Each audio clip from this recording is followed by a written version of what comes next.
Dans une petite ville, une nouvelle odeur se révéla mystérieusement. Découverte par un clochard, dans un carton, dans un parking. Cela fit sensation.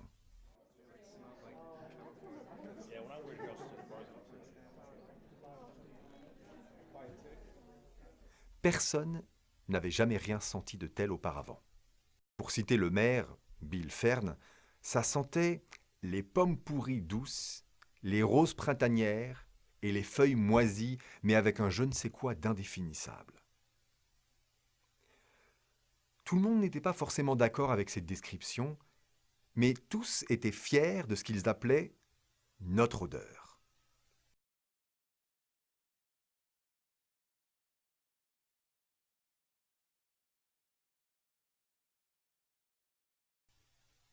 Ils créèrent une cagnotte pour le clochard, sidéré. Le tourisme augmenta. Les gens parlaient de l'odeur non sans une certaine fierté. Ils commencèrent à envisager l'expansion de la ville, à prévoir un nouveau centre commercial et un musée des odeurs.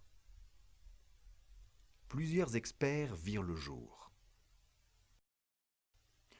L'université proposa un nouveau cursus de doctorat en théorie olfactive avancée.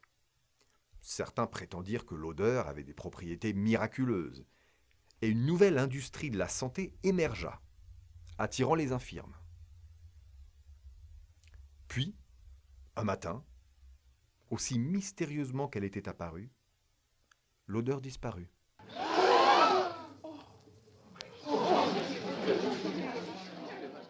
Personne ne comprit.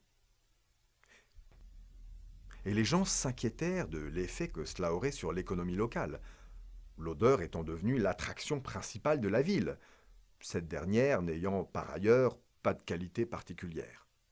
Ils improvisèrent une réunion d'urgence sur la place de la ville. Tout le monde était là, en quête de réponse. Soudain, ils aperçurent le clochard qui descendait la rue.